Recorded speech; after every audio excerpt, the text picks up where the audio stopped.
Coming up on this episode of Flirtations, I'm joined by certified sex therapist Claire Perelman for an important conversation about dating after sexual assault. Just a heads up, this episode does include discussions of sexual assault and trauma, so please listen with care. And if you or someone you love needs support, resources are linked in the show notes below. We are here to help. Today, we explore the complexities of reclaiming your sense of self in dating and relationships while navigating boundaries, consent, and personal healing after a perhaps sexual trauma.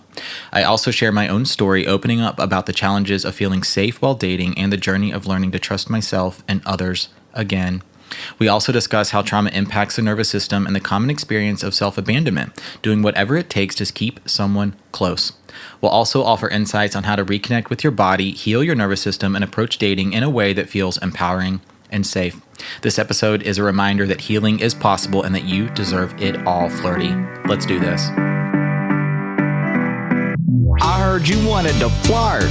I heard you wanted to flirt. I heard you wanted to flirt. Hello, my name is Benjamin. I'm the flirt coach and a gay Libra. Everyone has an inner flirt. Hey, Flirty. Live, laugh, flirt. Work the flirt. Work the flirt. Delulu is the Salulu. Expert on the flirt. Hey, Flirty. There's always another flirt. Everyone has an inner flirt. Get out of your head and into the flirt. Flirties, back on the show today, we have certified sex therapist, educator, and couples aficionado Claire Perelman on the show. Hello. Thank you so much for having me back. I'm very excited to be here. Ooh, I'm excited as well, and quite honestly, a little nervous as we're gonna be. I mean, this is a big topic that we're gonna be talking about today. Yeah, it is. It's big. It's important. Yes, and it can be very heavy. Yeah, it is. We're going to be talking about sexual assault and dating and relationships and answering some of your questions if you've experienced that in the past, if maybe that was recent or a long time ago, right? How can you start to heal, move forward, maybe tell someone about this experience, a new relationship, someone you're just starting to date. We're going to be getting into all of your questions, holding the space for you throughout it all. But Claire, how's your New Year going? My New Year's going well. Okay. I love New Year's. I just love intention setting. I think you and I have that in common. And yeah, I'm having a lovely New Year's. Good. What about you? I am taking New Year's very seriously this year. Like I've said, I've said before, like normally my New Year's resolution is I don't have a resolution, but this year I'm like, I just feel very called to set some clear intentions, some clear goals. My New Year's resolutions, I have 3: to get hotter, to get funnier, and to smile more. Those are my 3 New Year's resolutions. But underneath all that, it's really about changing habits, with my mindset, with my lifestyle. Like if I really want to get to that next level of the flirt coach, that next level in my business, like I've learned this kind of a harsh lesson recently where it's consistency isn't exactly enough if you're doing the same habits consistently that are keeping you in place, or maybe they've helped you get to a certain level, but now they're not really serving you anymore. So that's where I've kind of plateaued, and I'm like, okay, let's keep being consistent. That's always going to be a winning strategy, but what can I be consistent with? What changes can I make just to, get me to where I want to go, you know? I mean, I think that's a really mature lesson to learn. Yeah. It's hard. Yeah. It's a difficult one for sure. And as a part of those resolutions, bringing some topics and conversations to Flirtations that are deep and can be difficult, but also so necessary and so important. So as we're going to be talking about sexual assault on the show today, we went through a statistic here before hitting record. This is from the National Sexual Violence Resource Center here in the U.S., and they report that 80% of women and 43% of men will experience a sexual assault or trauma at some point in their lives. That's Yeah, and that's so high. And also, it's important to remember that this is self-reported, right? yes. And we know, especially for men, they underreport, right? Yeah. Because of so many different cultural stigmas, social stigmas, all that kind of stuff. Yep. And so this statistic is probably much higher in reality. Absolutely. Yeah, I would think so too. So I mean, 4 and 5 women, kind of Yeah. 2 and 3 or 2 and 5 men, just, and like you said, underreported. A lot of people will go through their whole lives maybe telling no one. And I know. so I hope this conversation is going to be very helpful, but also very healing. So as we start to get into some of the questions now, I think it would be nice to take a collective deep breath, just kind of get us into, yes, the right mindset, the right energy. And kind of before we start here, what would you like to share with the Flirties, with everyone listening?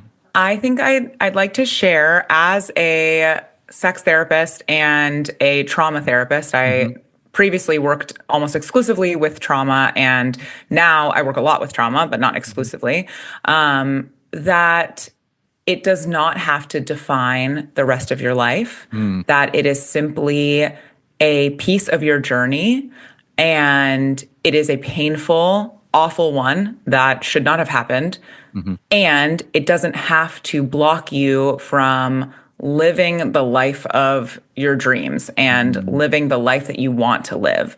And it's never too late to work on healing that trauma, healing that place in your heart, mind, and spirit, because all three of those things need to be involved in healing. It's never too late.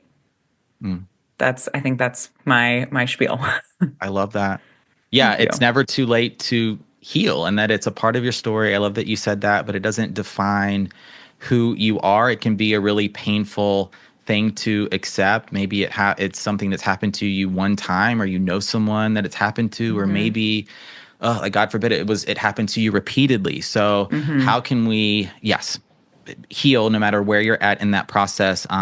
Yeah, we're going to do that for sure today. And I think the first question is just, what is or what constitutes a sexual assault? What constitutes it is like what you define it as, right? Unwanted sexual advance, unwanted sexual experience or communication. Yeah, I agree. I think it's like the kind of how I tease it out in my mind is whether something is consensual or non-consensual.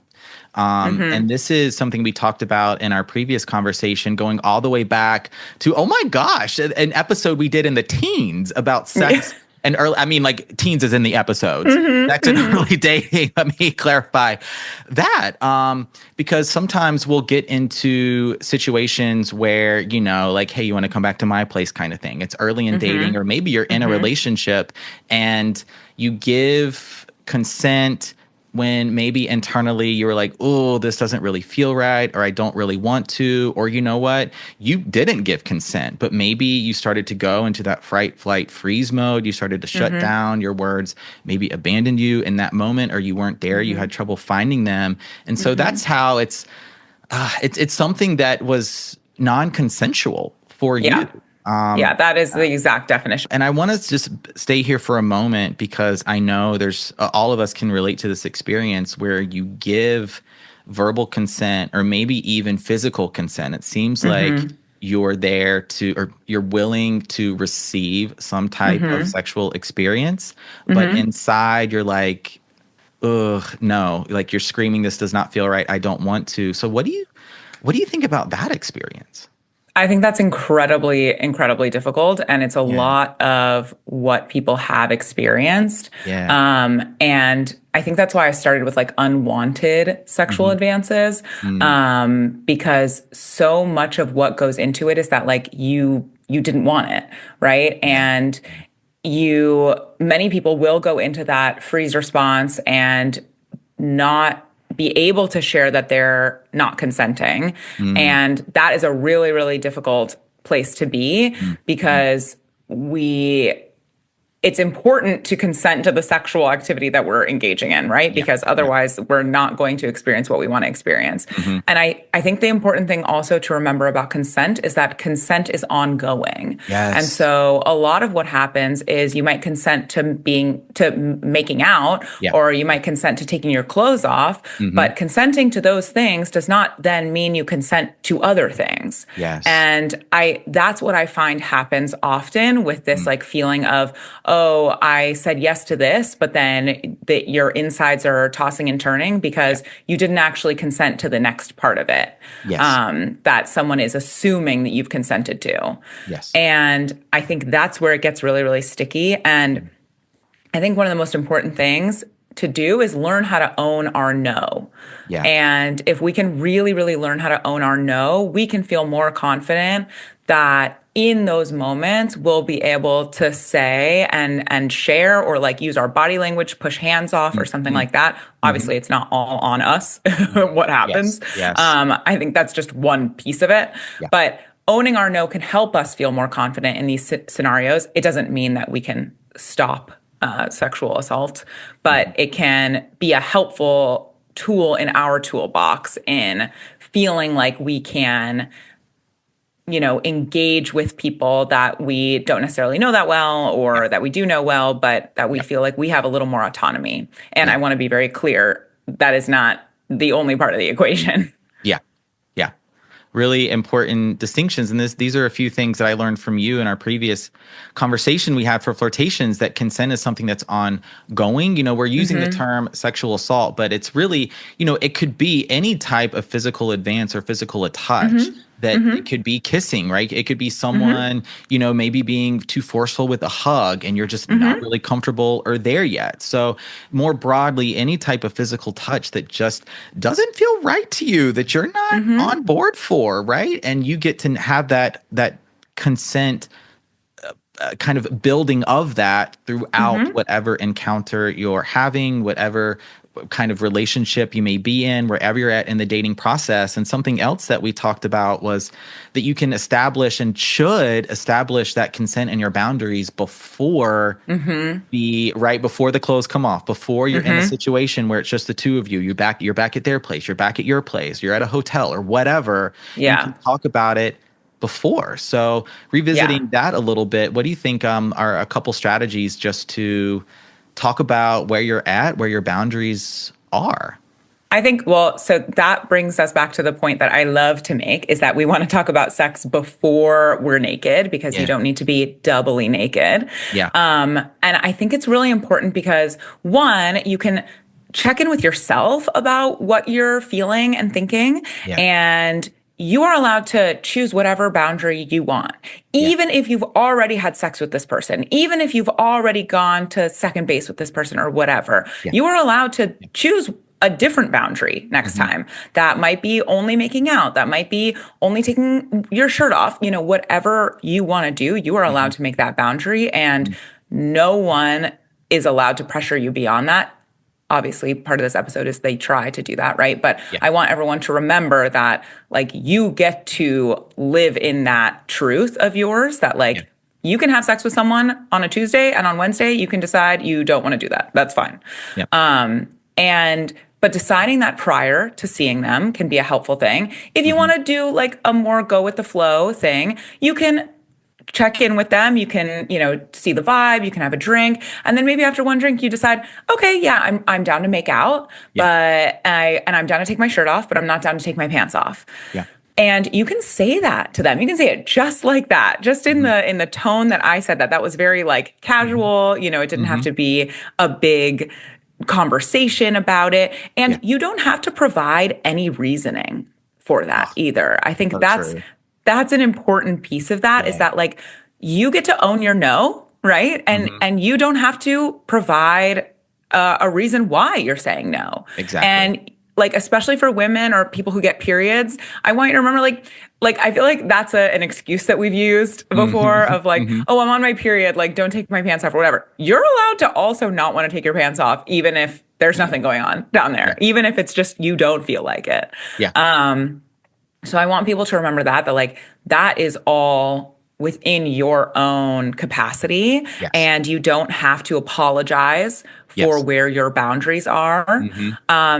And so you can just say that to them. And also, if someone gives you grief around that, or if someone tries to push back against you, Yep. that's a huge fucking red flag. Yep. And if you're saying to them, hey, I know we had sex yesterday, but today I only feel like making out, and they have a problem with that, Yeah. then that is a huge reason to not go out with them again. That's a huge reason to pay attention to that and be like, this person's not listening to my boundaries. And we want to be with people who listen to our boundaries. So that's my very long answer to, you can tell them pre any clothes coming off or anything happening of like what you're excited about. It doesn't even have to be what you don't want to do. It can just be like, I'm really excited to make out and be chest to chest with you. And that's it for tonight. Yeah. Yeah, so good. And I'm glad this is a part of the conversation, because these tips and strategies will apply no matter where you're at in the dating process. Even if you're in a relationship, bring all of this into your sort of physical, intimate interactions. And this is something that I've quite honestly started to practice recently.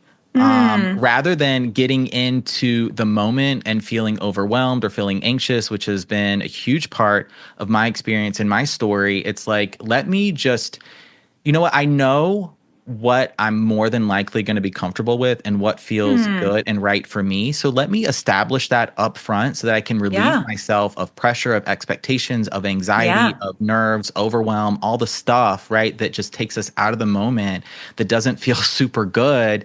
And so that I can be more present in the moment, let me just establish up front where I'm at, what my boundaries are, what I'm comfortable with. And it's not up to me to have the other person meet my expectations or right, like, or now if they'd be like, oh well, maybe we could do this or should do that, so like, no, I told you exactly where I'm at, and this is like how things are going to proceed. And more often than not, I have found that people are respectful of that. I mean, it's great to be in connection with people who will respect that. That is our goal. It also, especially what I find with dating, or even like dating someone new, or even being in a relationship, is that people just want to understand what the expectations are, right? Because they also are potentially feeling anxious or nervous or not like understanding what's going to happen that night. And I do this even in my own long-term relationships, is like, we've had sex a million times, right? But even when we meet up and if I'm feeling bloated or if I'm not feeling it for any reason, like I just let them know, hey, not feeling so sexy tonight. Like, I'm probably not going to be into having sex. And I will like start the night out that way. And, you know, I can say like, oh, I'm really excited to like cuddle naked with you. I'm really excited to like cuddle on the couch with you. I'm really excited to walk, do a long walk and hold hands. You know, like that's how I want us to frame this when we're owning our no. Like when I say owning our no, it doesn't mean when I'm saying no. It means that I am like sharing what the boundaries are that feel good to me. And that to me is owning my no. Yeah. And as a part of that, you know, if this is someone that you are dating, you're feeling more comfortable with, you're starting to build that trust, you know, and you feel like you kind of, air quotes here, consented to something in the past that's not sitting right with you, or is just kind of replaying in your mind. Like, I want to encourage the flirties to have those conversations, right? With someone that they trust, right? That they can be vulnerable with, like, you know, hey, this was actually really difficult for me, or whatever maybe was happening for you, or like how we've been talking about in this conversation so far, that you were excited about something too, that you really enjoyed something. Like you can play in to that space as well. Yeah. And the thing to remember too is that most sexual violence happens with people that we already know. And so I think that's like, I feel like growing up, I was taught this idea that it was going to be like strangers doing sexual violence, or like that's how I was going to experience sexual violence. But the statistics show that it's more than likely it's someone that you already know, someone that you're already in a relationship with. Yeah. And so that's why I think it's important to also talk about like the people that you're already dating, the people that you're already in a relationship with, or that you knew in high school and that you're dating again, you know, that kind of thing. Because I think that's statistically, those are some of the people that you will experience that one might experience sexual violence with. Hopefully Yeah. not, right? But I think that that's an important piece of this conversation as well. Yeah. Why do you think that is? Because we've also we've all been told to be wary of the boogeyman, right? Like the Right. person Stranger in the danger. white van, stranger danger, that's going to come and just like kidnap you and like take you to an undisclosed location. But as you're saying, the statistics show that it's more often going to come from someone that you already know, or gosh, that you're in a relationship with. Why? Why do you I think think it's because we are more likely to trust those people. Like, because we have been taught to be afraid of the boogeyman, like, we are more on guard when we're around strangers, right? And we are less on guard, you know, in a positive way with people that we are closer to, that we trust. But unfortunately, that is when those people often take advantage of that trust. Yeah. Or like, we haven't been given any relational skills, which is not our own fault. Yeah. But like, where did we learn about consent? I learned about consent as an adult, like Same. much past having sex age. Yeah. And so if we haven't been taught that, not to our own fault, that like consent is ongoing, Yeah. that like even when we're in a long-term relationship, you still get to consent every single time that you have sex. You still get to consent to every single time someone slaps your ass. Like that is ongoing. And I think that is a piece that's missing in our cultural conversation about it, that people don't understand that they're allowed to say no to their long-term partner or to their Yes. date of 3 months, right? And so I think that that's a piece of it as well. Yeah. Yeah. And I can we could spend so much time here thinking or just talking about kind of the psychological sort of traits of, you know, is it about ownership? It is about control. Is it about, you know, submission? You know, the person that forces themselves against someone's consent, even in a relationship, like what is it really about and the dynamics? And I just feel like, that could be, almost another conversation. Yeah. It's I mean, going into the why of people doing it, there are so many ways that we could think about it. And I can't pretend to know exactly why each person does it. People spend their whole life researching this kind of background and psychological stuff. I mean, that's where this is a wild tangent, but that's where IFS, internal family systems, comes from. Actually, the guy who created it, he was studying why like people who murder and rapists do what they do. And he was trying to figure out how to find compassion for them. And so he created this like parts work to help them find compassion for themselves and like why they did what they did, et cetera. So it's he spent his whole life doing that. So and we can't possibly break it down in a conversation because it's like the motivations of the why is going to be so individual for everyone and what's happening in the brain and so many a lot happening there. But let's get into I want to spend some time here just talking about the ways we can experience a sexual assault or some type of sexual trauma, like what actually happens in the body with the nervous system, because I think there's a wide range of ways that we can experience that. Yeah.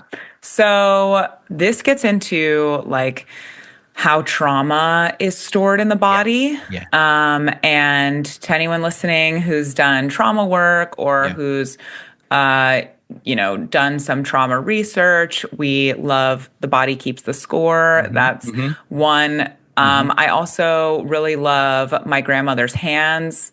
That one is more about intergenerational trauma. But there are lots of good resources on trauma and how it is stored in the body. And what happens is your body experiences, your body, mind, spirit experiences this traumatic event once or many times, and it becomes imprinted into your system. Yeah. And then what happens is your system kind of gets stuck there. And your body is attempting to protect you. So whatever your response is, and I think this is part of what happens in trauma work that we talk about, is like people might feel shame for the way that their body responded or the way that they froze or the way that they fawned, especially when it comes to sexual trauma. Yeah. And I want people to understand that that is a normal response. That is your body attempting to protect you, that your body and brain attempting to protect you. And that is the best that it could do. And we want to have compassion for that. Yeah. And when we shut down into fight, flight, freeze, or fawn, then our body's protecting us. And what happens is we get kind of stuck there. Yeah. And that trauma lives in our body. Yeah. And that means that when something similar happens, or even not that similar, but something that reminds your body, brain, your body, mind, all one thing, when your body, mind is reminded of that experience, you react again like it's happening. So let's say this sexual trauma happened when you were 17 and now you're 28, 29 dating. Yeah. And something might trigger that response. That is the actual use of trigger. Something might trigger that response, and you might be confused as to why you're reacting so strongly, in quotes, to something that feels like not that big of a deal, maybe at 28, 29. And that's because your body, mind didn't, if you weren't able to heal after this thing that happened at 17, then you will react as if you are 17 again. You will react as if you are back in that moment, because your body, mind hasn't understood yet that you are in a different space and you are safe now. Yeah. And so that is what we work on when we do trauma work, is we help your body, mind learn over and over again that you are in fact safe now. Yeah, I'm safe. Yeah. Yeah, and I'll share part of my personal story. It's funny, we didn't check in about this, but you mentioned age 17. That is when my sexual trauma happened. Oh, wow. Something that's happened to me personally in my life. The first ever experience I had, traumatic in many ways, with someone that was a little bit older. So you can already start to see some of the dynamics coming into play there. And the first person I ever came out to was not ready to do that. And then that was received as an invitation in their mind, I believe, of, this person must be interested because we both identify in the same way. At least we're both attracted to men. Then my nervous system response was to shut down, to go into complete freeze mode. And that was difficult because not only did I essentially lose all capabilities to push, to use my voice, right? All of those things, all the ways I could have defended myself completely abandoned me. I had always thought of myself as very resilient and very strong, that if I were ever in a situation like that I could protect and defend myself. Because this wasn't a situation where I was physically overpowered. I could have turned those tables and the outcome could have been very different. But I went into freeze mode, and I had no way to advocate for my non-consent, right? Yeah. I'm so sorry. Yeah, well, thank you. And it's been, that happened at 17. I'm almost 40 now, and it's honestly been a lifetime of healing. Of just finding my voice again, of finding my confidence again, of just believing in myself. And so even though it was something that happened, a few times, but in a relatively compressed period of time, it's difficult to process that and to heal from that. Of course. And a lot of us carry that. Like, I didn't tell anyone for the longest time, right? Because embarrassed, you're ashamed, you feel like, oh, did I bring this on myself, right? Why couldn't things have been different? So I share this just hoping that if any flirties, even one flirty can relate to that, that you're not alone. And that I hope you receive and just you get what you need from this episode, right? A piece of Yeah. wisdom and insight, some healing, that our bodies are trying to the best of their abilities to protect us and keep us safe. Yeah. And that's really, I have to just give so much compassion to my younger self that, Yeah. you know what, you did what you needed to do. And thank you for getting me to this point, right? Yeah. Wow. Thank you for sharing. That Yeah, is really, really powerful. And I'm sure it's going to make a difference. I hope so. I'm curious for those listening, like, what do you think helped on this healing journey to like help own your self again? I'm gonna kind of follow that up with a question because one thing that was so confusing to me for the longest time and that I only started to understand somewhat recently was even though, right, my words left me, my ability to defend myself left me, I still was able to, I mean, I was 17, I was able to get hard and have an orgasm, which was Yeah. so it wasn't good. I didn't enjoy it, but it Right. happened. And so that was so hard for me to understand for the longest time and gave the signal to this other person, right, that, oh, they like it. Yeah. But I've had to separate that, how I responded physically from how I responded emotionally, mentally, and just Yeah. understand that, right, I was 17 and someone was touching me and Yeah. that's what happened. But it Yeah. doesn't mean that Yeah. I liked it. Right. I think that, God, that is such an important point of this. Yeah. And I think that's part of what I was speaking to in the beginning of the episode of like your body was doing the best that it could. Yeah. And I mean that in like also if it responded as if it was pleasurable, Yeah. right? Because if we think about just body mechanics, you could respond like that if you were 17 or if you're 40, Yeah. right? And that does not indicate whether it was an actual consensual experience. Yes. Right. And I think that is also such an important part of this. And I really appreciate you sharing. And I'm sure so many people do as well. And I hope this episode reaches all the right people that Yes. need to hear this. Yes. Especially for other men, because I really think that Yeah. like that is a piece of the population that needs so much healing around this because there's so much shame and just not talking about it. Yeah.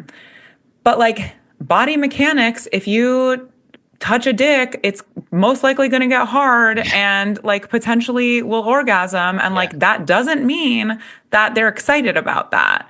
And that can be a hard thing to figure out. And I'm really glad that you were able to like detach those two experiences because like people with vulvas will experience getting wet sometimes or also orgasming and that does not mean that they consented to the experience, that it was a pleasurable experience, Right. And that can be one of the most confusing parts. But I think reminding ourselves that like your body was doing the best that it could and that it responded the way that it did and that we have to have compassion for ourselves because the more that we hate ourselves around it and the more that we like hold on to that shame, then the worse off our own lives are going to be. And we deserve to have peace and to be able to enjoy our sexuality.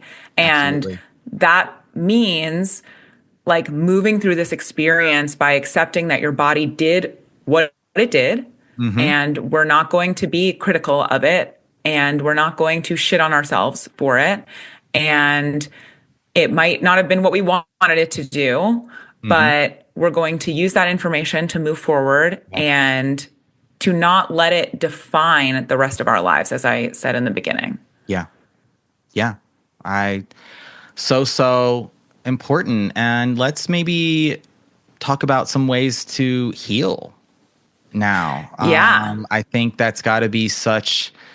I mean, it's definitely an important part of the conversation, and I want to give the flirties some strategies there to heal. And they've got some questions about if they're out there dating, right? How and when do I maybe tell someone that I've been through this? So I think when it comes to healing, we've talked about, one of the biggest pieces of healing for me was just being so confused about why I responded that way, and just knowing, like, understanding nervous system dynamics and the ways we respond and react to trauma. And I just have to, give it up for my younger self for helping me get to where I am today. Like, so it's what I often tell myself. And so then as you're starting to move forward, you're building that self-compassion, you're trying to find that peace within yourself, just being really kind with yourself. How can we start to maybe build some confidence again around our sexual experiences, or maybe just understand, like, I feel we see from the movies and the media, it's the person that retreats, right? Just completely abstains from sex altogether, no dating, no nothing. And then the person that becomes promiscuous, that is having tons of sex, right? So I think we're presented oftentimes with those two extremes, but there's probably a whole wide range of ways that we actually respond afterwards. Yeah. And I also want people to, if you're listening and you're like nodding your head, like, that was totally me. That's what I did, or that's what I'm still doing. Be compassionate with yourself around that. Like, that is a totally normal response. And you don't have to beat yourself up for going one way or the other. And, like, I just want people to remember that, like, you have the power in your life. And you get to decide what you want to do with that. And you can start right now. And it doesn't have to be like getting mad at yourself for not starting 10 years ago. It can just be you're deciding right now whether or not these behaviors are serving you. And I have no judgment on it. Like, I don't know if these behaviors are serving you. You get to decide that. Yeah, absolutely. But to bring awareness to if these behaviors are serving you, if they're helping you feel safe, if they're helping you feel empowered. And if they're not, then how can we shift them? And I think part of healing is going to therapy. I was going to say, looking for that modality, right? Some therapy, some EMDR, maybe. You come to a trauma-informed yoga class, starting to explore.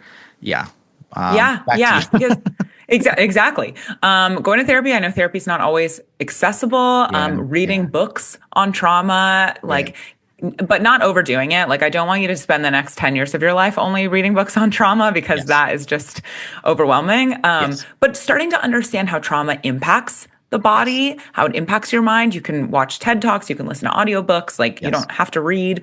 You can speak to your inner child, speak to that inner person who was the age that experienced the sexual assault. And that might be helpful to pull up a picture of them and really sit down, give yourself the time and space, and talk to them, tell them what they needed to hear. Tell them how loved they are. Tell them how they did the best they could, and that it was not their fault what happened to them. They were not asking for it. It was not their fault. They did what they had to do.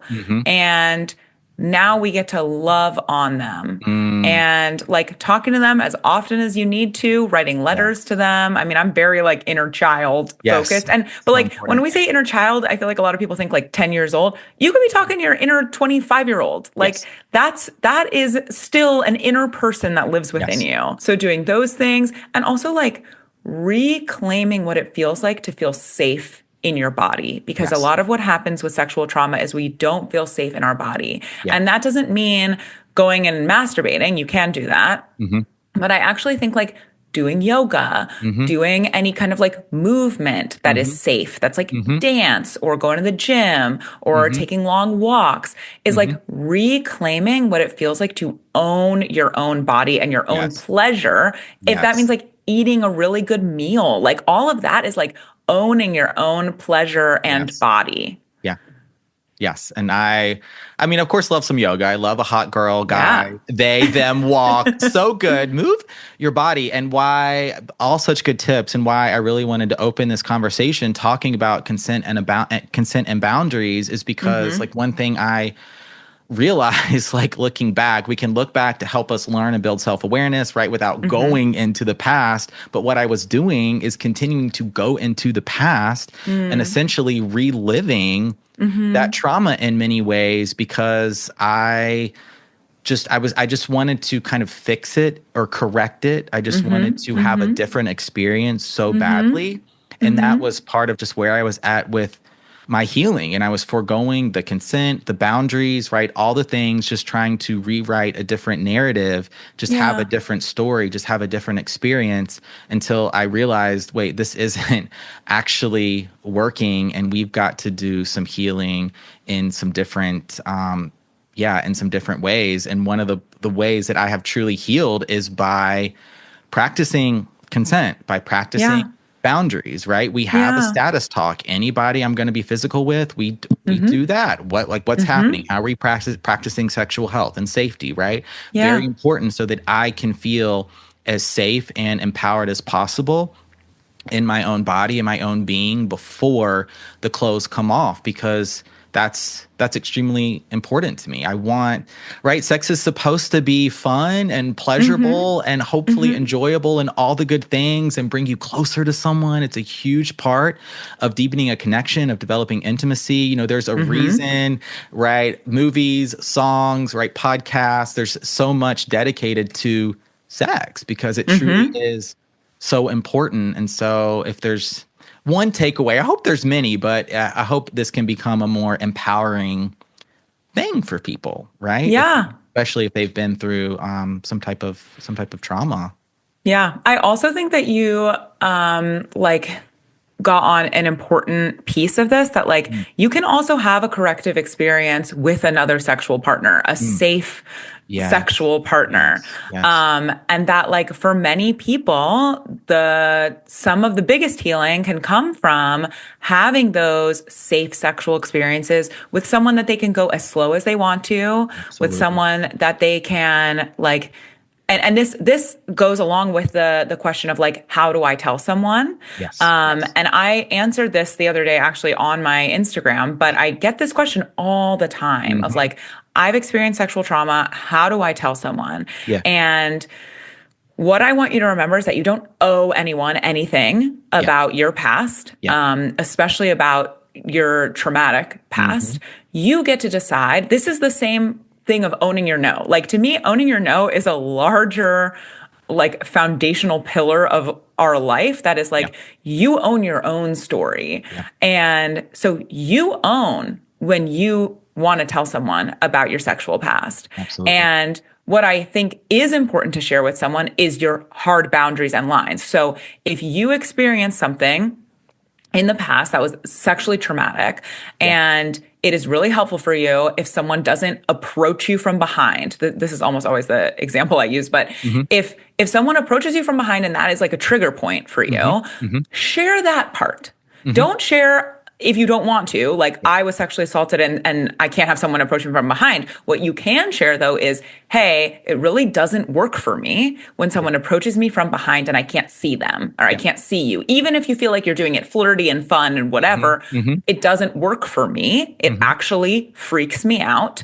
Can you please only approach me from where I can see you? Yeah. And that is a totally fair fucking boundary. Yeah. And that's what I want people to remember is that I shared that boundary. This is coming full circle from the beginning of talking about consent and what works for us in dating, in long-term relationships.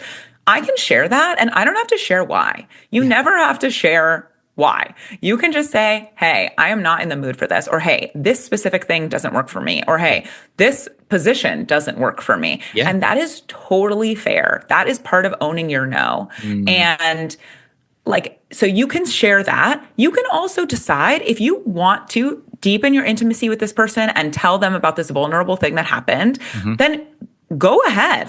I fully empower you to do that. And it can be a really healing experience to have a sexual partner, have that information, and then have really enjoyable sex with you. And, or maybe it helps them understand why you want to move slowly, or maybe it helps them understand that you want to like do this thing, but not this other thing. And what I want everyone to get out of this episode is that like all of those preferences and boundaries are totally valid, and you don't ever have to provide an explanation for it. You can, and that can potentially deepen intimacy and help you create a different kind of sexual container with your partner, but you don't ever owe anyone that information. Yeah. Yeah. Such good tips. I wish I had known, as I felt like for the longest time, right? Someone I would just start to date and I would tell them everything, and I Which just is sort of fine, but it's not always what we want. I know. It's like what we want is perhaps to have that corrective experience, that relational healing, which can be so important. What we want is to feel safe, seen and understood with this person. What we want is to be able to trust ourselves, to be vulnerable, to be naked, and to explore sex, whatever that looks like, with someone else. That's what we want. And so I think a lot of what is going to get you there is what you're offering the flirties by practicing owning your no, boundaries, consent. All of this gets you to that without saying, hey, this thing happened to me. Of course, because sometimes we also want to be able to just like have sex. Yeah. Like we want to just like have fun and like not have to every single time be reminded of this awful fucking thing that happened to us. And I want, for anyone listening, I want you to understand like that is possible for you. Yes. Yes, it's possible, flirties. And of course, like I want, if you want to share this story, if this part of if this is assault of something like that as part of your story, then I mean, I think if this is someone you're dating, right, you're going to be in a relationship with, it's going to be important. It's something I would definitely share, or maybe they've already listened to this episode. I'm single and dating, and they're like, oh, I already know this. I'm still going to have that conversation with them. And I hope it's going to be received with care and compassion and love and understanding. I've been in situations when it hasn't, right? They've brushed it aside, or they didn't understand, or they didn't try and understand. They didn't ask any questions. Nothing changed. Yeah. And I had to be like, okay, this is tough, but this is someone that I don't think is going to be able to handle or be there through the vulnerable parts of me, because I'm a very vulnerable, emotional person. And so if that is kind of air quotes too much for you, then go find less somewhere else. I'm not going to be the match for you. Yeah. I mean, it gives you information that like, this is not the kind of person you want to spend time with. No. If they are not able to respond with compassion and love, then it's less about like you're too much for them, and it's more about like they are not going to show up for you the way that you need them to. That part. Yes. Yeah. That is so true. Claire, I want to ask you this conversation has flown by, but I want to ask you this one question here before we wrap up that came through from a flirty that I really felt it. I think it's important. They say, I stay overweight so I don't get assaulted again. How do I feel safe enough to lose weight? That breaks my heart. I know this question came through, but I think so many flirties are going to relate to this, where you maybe hide parts of yourself, right? Or you try and make yourself sort of quote unquote less desirable. What, of course, like own it. And it's easier said than done, but we try and make ourselves not appeal to, I think what I hear in this question, first of all, my heart goes out to you, like that. It is heartbreaking and it is such a normal response. But what I hear from this is like, you feel like it was your fault. You feel like you were too desirable, too skinny, too whatever it was, that like, that's why this happened. That's not why this happened. This happened because the person on the other end was a fucking asshole. And this is about them and their fucked up power dynamics, control, whatever. And it is not about you. You didn't ask for it. You didn't create the environment for it. It is absolutely not your fault. It was not about the way that you looked. And unfortunately, this person was most likely going to do whatever fucked up thing they did to someone else, to you, whatever. And it's horrible. But it's not about the way that you looked or the way that you presented. And you are allowed to keep yourself safe however feels good to you.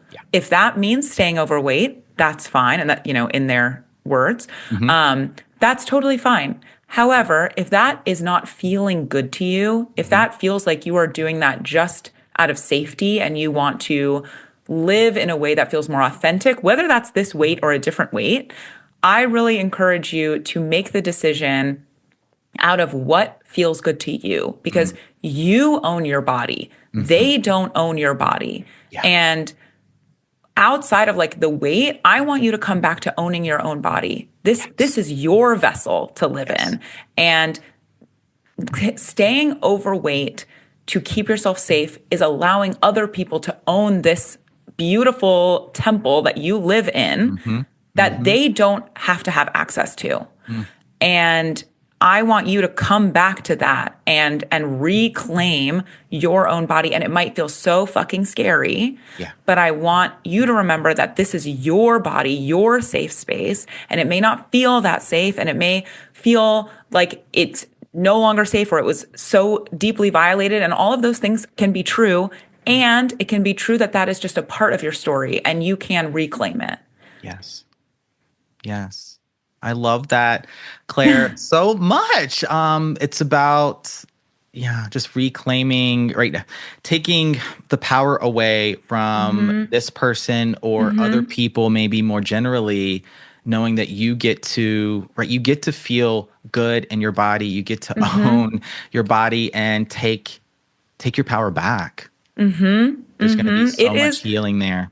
It is the best fuck you to this person for you to reclaim your own body. Yeah, absolutely. And I want to shout out a couple episodes here. I'll have them linked in the show notes that may be helpful. Episode 18 with you, all about sex and early dating. We went into some more about consent and boundaries and some of your dating questions, which may be really helpful here if the flirty that asked the question is out there dating, or anyone related to that experience, you're out there dating, check that out. And also episode 49, which was with Calfish, and we went into trauma. Talking about the ways our nervous system responds, how to heal. So we talked, yes, definitely some about that today, but I want to offer that episode as well. So I think the two of those episodes plus this one you're going to be well on your way.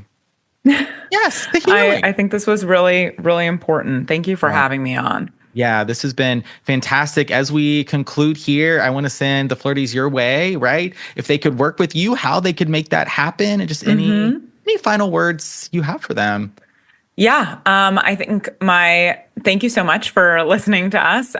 You can find me on Instagram, if TikTok is still around, at Sex Clarified, spelled normally. If you want to work with me, you do have to be in California. That's how my licensure works. But you can find me sexclarified.com and send me an interest form. But I am very happy to be here. I also write a Substack, Sex Clarified on Substack. Yeah, so I go in depth on things, and I'd be happy to have you there as well. Fantastic. Claire Perelman, thank you so much for coming back on Flirtations and having this really important and healing conversation with me and with the flirties. Thank you so much for having me.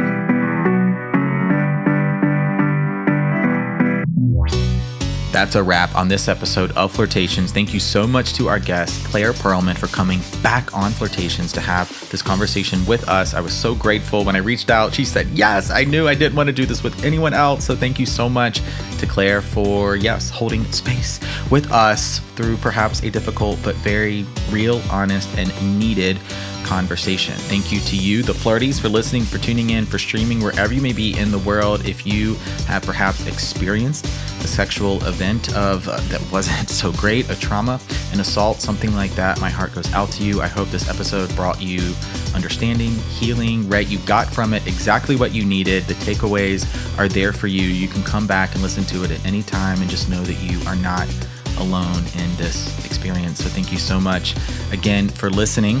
My name is Benjamin. I'm the flirt coach and gay Libra, signing off from here at Flirt Headquarters. I will see you in another episode over on the socials, or probably in one of those places. And until then, flirty. Happy flirting.